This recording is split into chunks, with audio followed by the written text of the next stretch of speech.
एक नई रिसर्च के मुताबिक 29 मुख्तलिफ रिसर्चेस को उसमें कंपेयर किया गया, एक मेटा एनालिसिस किया गया और उसके मुताबिक लहसुन की वजह से कोलेस्ट्रॉल लेवल्स कम हो सकते हैं और साथ ही आपके शुगर लेवल्स को कंट्रोल करने में लहसुन हेल्प कर सकता है।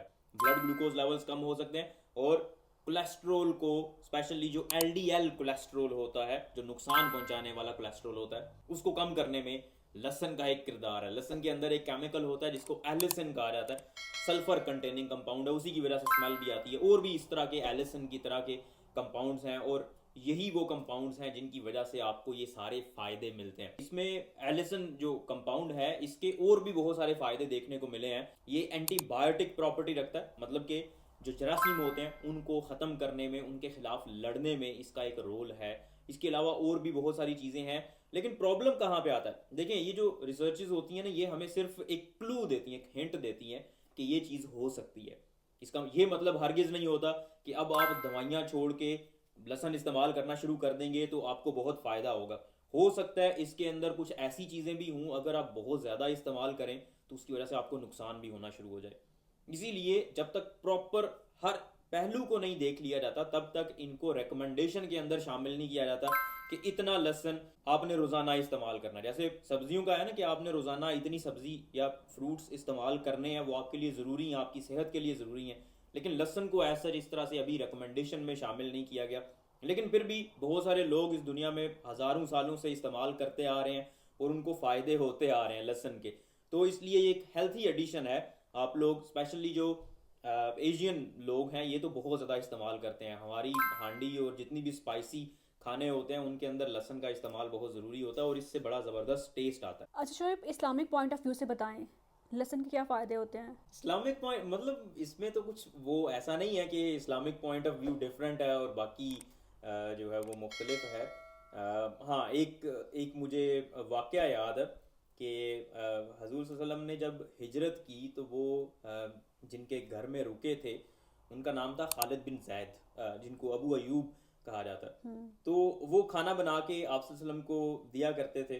तो एक दफ़ा ऐसे हुआ कि आप सल्लल्लाहु अलैहि वसल्लम ने खाना खाया ही नहीं बिल्कुल भी और ऐसे ही वापस भेज दिया। तो अबू अयूब ने जब देखा वो कि ये तो बिल्कुल वैसे ही वापस आ गया, तो वो बड़े परेशान हुए कि ये क्या हो गया, क्या माजरा हुआ।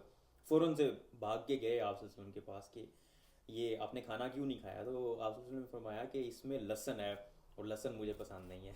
मतलब नबी पाक सल्लल्लाहु अलैहि वसल्लम भी नखरे करते होते थे हैं।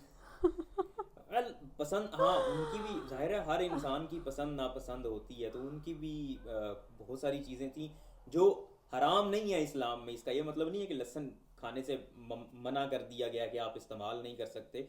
हाँ, कुछ चीज़ें हैं जैसे वो मस्जिद में जाने से थोड़ा मना किया है कि आपने अगर लहसुन खाया होगा, कच्चा लहसुन, तो उसके बाद मस्जिद में जाने से, क्योंकि आपके मुंह से स्मेल आती है, इसमें बड़े स्ट्रॉन्ग केमिकल्स होते हैं। तो वो फिर आपको डेफिनेटली, अगर आप महफिल में जाएंगे, वहाँ पे बातचीत करेंगे, तो दूसरे लोगों के लिए प्रॉब्लम होगी, तो इसलिए मना किया है। लेकिन ऐसा नहीं है कि इसके अंदर कोई ऐसी चीज़ है जिसकी वजह से आपको नुकसान होगा। आप इस्तेमाल कर सकते हैं। मतलब हांडी में अगर आप इस्तेमाल करते हैं या किसी फूड के अंदर ऐड करते हैं तो इतना टेस्ट नहीं आता, मतलब इतना वो आपके मुंह से स्मेल नहीं आती, तो वो हाँ, बेहतरीन तरीका है। हाँ, लेकिन जो ये जो रिसर्चेज मैंने आपको बताई हैं, इनमें लहसुन को मुख्तलिफ तरह से इस्तेमाल किया गया। लहसुन का एक्सट्रैक्ट निकाल के इस्तेमाल किया गया, इसको पाउडर की शक्ल में इस्तेमाल किया गया और इसको ऑयल की शक्ल में भी, मतलब इसका ऑयल निकाल के भी इस्तेमाल किया गया। और ऑन एवरेज 800 मिलीग्राम से लेके आई थिंक 4000, मतलब 4 ग्राम या इससे भी ज़्यादा लोगों ने इस्तेमाल किया डेली बेसिस पे। और उनके नतीजे निकाले गए हैं कि उनको क्या फ़ायदा हुआ, उनके कोलेस्ट्रॉल लेवल में क्या तब्दीली आई है और उनके ब्लड शुगर लेवल्स में क्या तब्दीली आई है। अच्छा, मुझे यहाँ पे एक बात याद आई है। जब हम छोटे थे ना तो मेडिकल में नहीं थे, तो एक आंटी आती थी हमारे घर में, वो ये बताती थी कि मुझे डॉक्टर ने एस्पिरिन दी थी, तो मैं अब एस्पिरिन नहीं यूज़ करती, बल्कि मैं एक थोम की एक वो जो एक पीस होता है जवा, ना, हाँ, हाँ। वो खा लेती हूँ क्योंकि इससे खून पतला रहता है। क्या एविडेंस है इसके पीछे? मेरा नहीं ख्याल कोई इस तरह का एविडेंस है कि आप एस्पिरिन को छोड़ के लहसुन का एक जवा इस्तेमाल करेंगे तो आपको एस्पिरिन वाले फ़ायदे मिलेंगे, ऐसा नहीं है। दवाई मैंने पहले भी कहा है, क्योंकि वी डोंट नो कि इसके अंदर जो इंग्रेडिएंट्स हैं, जो चीज़ें काम की हैं, वो कितनी मिकदार में कितना असर करेंगी, इसके ऊपर प्रॉपर सारी रिसर्च होने की ज़रूरत है। ये जो दवाइयाँ होती हैं, जैसे एस्पिरिन होगी, ब्लड प्रेशर मेडिकेशंस होगी, ये इनके ऊपर प्रॉपर रिसर्च हुई होती है, इनके साइड इफेक्ट्स पता होते हैं। हमें पता होता है कि ये दवाई इतनी मिकदार में अगर आप इस्तेमाल करेंगे तो इसका ये इफेक्ट आएगा। जिस तरह एस्पिरिन है, हमें पता है कि एस्पिरिन अगर 75 मिलीग्राम इस्तेमाल करेंगे आप तो इसका कितना फ़ायदा होगा, क्या रिजल्ट आएंगे। अगर 300 मिलीग्राम इस्तेमाल करेंगे तो क्या फ़ायदे होंगे। अगर 900 मिलीग्राम मतलब बहुत ज़्यादा इस्तेमाल करेंगे तो भी वो भी किसी कंडीशन में एस्पिरिन 900 मिलीग्राम भी इस्तेमाल की जाती है। तो हमें पता है कि इसके साइड इफ़ेक्ट्स क्या हैं, इसके फ़ायदे क्या हैं। लेकिन इस तरह की जो चीज़ें हैं इनके ऊपर अभी उस तरह से रिसर्च नहीं हुई। ऑल्दो बेनिफिशियल हैं, लेकिन कितनी बेनिफिशियल हैं, कितनी मिकदार में चाहिए, और अगर उतनी मिकदार में आप इस्तेमाल करेंगे उसके साइड इफ़ेक्ट्स तो नहीं होंगे, ये हमें अभी पता नहीं है। इसलिए हम इन चीज़ों को कंपेयर नहीं करते दवाइयों के साथ कि ये दवाई छोड़ दो और ये इस्तेमाल करना शुरू कर दो।